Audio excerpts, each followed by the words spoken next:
Some people may not know this, but Left 4 Dead has an actual story. What separates Left 4 Dead from every other game is the way it tells its story. Aside from the intro cinematics, neither Left 4 Dead 1 or 2 have any cutscenes, so the narrative is heavily reliant on in-game dialogue and environmental storytelling. This worked in Left 4 Dead 1 to great effect, so naturally Left 4 Dead 2 was to follow in the exact same steps. The story of Left 4 Dead 2 is divided into 6 campaigns, each with their own unique themes, enemies, environments, etc. Now, I already ranked every campaign from worst to best, but if you ask me what my favorite campaign was from a story perspective, I would say The Parish without any hesitation. Since the game's launch, The Parish has been a community favorite, and is a blast in both 4-player and versus mode. Battling the infected through the ruined streets of New Orleans is a lot of fun, but if you ask me, the best part about this campaign is the very dark implication it has on Left 4 Dead's story. To make a long story short, The Parish does not paint a happy ending for our ragtag group of survivors. Let's go into more detail, and in order to do that, we need to go back to the start. In Chapter 1 of Dead Center, the survivors find a map showing the locations of military outposts. Almost all of them have been abandoned or overrun, except for one located in New Orleans. From this moment on, the crew decides that getting to New Orleans is their best chance at survival. Now, let's fast forward to Chapter 1 of The Parish. After finally making it to New Orleans, the crew is optimistic. There are plenty of military vehicles, and jets can be heard flying overhead. Early on in the campaign, however, explosions can be heard, and this is the first sign that not everything is as it seems.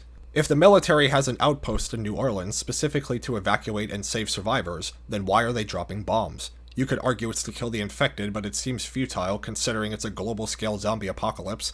The survivors take note, but regardless they keep moving. This takes us to Chapter 2, and this is where we learn some very useful information. Left 4 Dead has always dropped lore or Easter eggs by using writing on the safe room walls, and in Chapter 2, the writing on the safe room wall tells us some very crucial information. One of the conversations goes exactly like this. "I've been here for a week and they're shipping out people that just got here. Those are carriers. Good riddance. The only good carrier is a dead carrier." Now, you may be wondering, what is a carrier? Well, if you go to the other side of the safe room, you'll find another wall of text that answers that exact question. Why are they separating everyone? Some people are carriers. They're immune, but they can spread the infection. Who told you that? That's BS. This is explained best in the Sacrifice comic, which shows us what happened to the Left 4 Dead 1 survivors after being picked up by the military at the end of Blood Harvest. Zoe and Bill are in a room with a doctor who explains that carriers are people who are immune to the infection, but can spread it to other people. This created a massive problem for the military during the early stages of the outbreak. Carriers look and act completely normal, but the presence of even a single carrier puts every other healthy survivor at risk. Some military personnel recommended execution, while others were determined to find a way to help them, and this was not the only dilemma that the military was faced with when dealing with the carriers.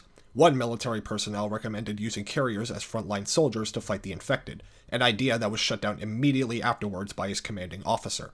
It was disagreements like this that led to the fall of Millhaven Military Base in the comic. Now, we don't have a comic telling us what the military was doing in New Orleans, but what we do know is that when it came to dealing with the carriers, they fell on the side of execution, which is all but confirmed in Chapter 3, where you find a pile of corpses inside the safe room. Nick will even chime in with, "Jesus, these are people. They were shooting people. I told you I had a bad feeling about this." Now, the military isolating and executing carriers is bad, but I can assure you it gets worse. In Chapter 3, inside of a house, you can find text on the wall that reads as follows. 10 p.m. tonight. Meet there. We go over the fence. It's suicide. The military is shooting to kill. They can't kill us all. Yes, they can.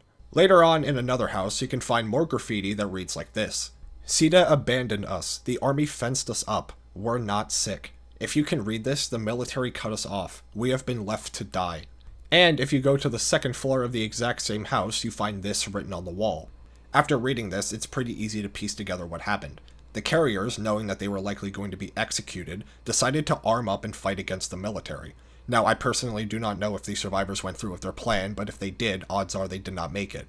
And if that wasn't bad enough, large groups of survivors also started to fight against the carriers for their own safety. Remember, carriers can spread the infection by simply standing next to someone, so when the public found out just how dangerous carriers are, they decided to take matters into their own hands. It's also possible that at the start of the outbreak, large groups of survivors were supportive of the military's decision to kill the carriers, which again is all but confirmed in the safe room in Chapter 4, where you can find this conversation written on the wall.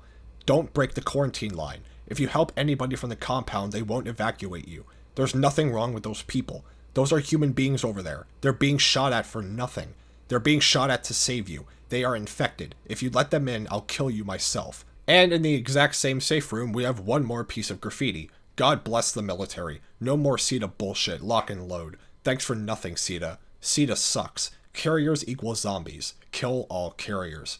So, to sum everything up, we have three groups: the military, the survivors, and the carriers, all grouped up in New Orleans with the intent of finding safety, only to end up slowly killing each other over the span of a few weeks. Now, with our cast of survivors all being carriers, this does not bode well for them at all. And it's even worse when you realize that the crew from Left 4 Dead 2 likely has no idea what a carrier even is, which makes the ending of the Parish that much darker. Let's fast forward to the final chapter, the bridge. It's important to note that before you even leave the safe room, Nick and Coach will sometimes have this exchange. Before we run across this bridge right toward the people who've been dropping bombs on us, anyone want to talk about a plan B? Well, you free to make yourself a new life right here in this room, Nick. All right, let's go.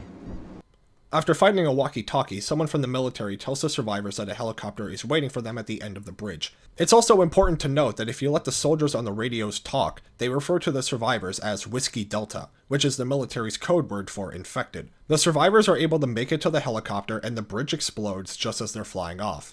Now, from this moment on, we have no idea what happens to the survivors, but it's always fun to speculate. And based on all the evidence we've seen throughout the parish, it's safe to say that the survivors likely didn't get the safe and happy ending that we were hoping for.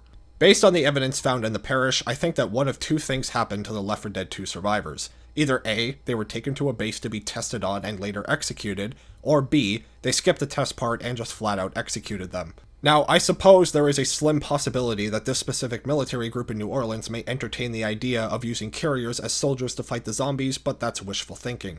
Also keep in mind that while they have their differences, this is almost exactly what happened to the survivors in Left 4 Dead 1. They get picked up in a military vehicle, but instead of being taken to a safe zone, they were taken to a base for testing.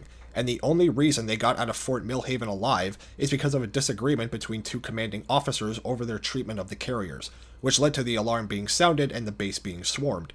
Point is, the Left 4 Dead 1 crew got lucky. Very lucky, in fact. And it's safe to assume that the crew from Left 4 Dead 2 did not get as lucky, and that's the worst part about the ending of the parish. We have absolutely no idea what happened after this. No comic, no explanation, and we're likely not getting a sequel. The fate of the Left 4 Dead 2 survivors is completely up in the air, and while we can speculate and hope for a happy ending, the evidence throughout the parish does not point to that conclusion.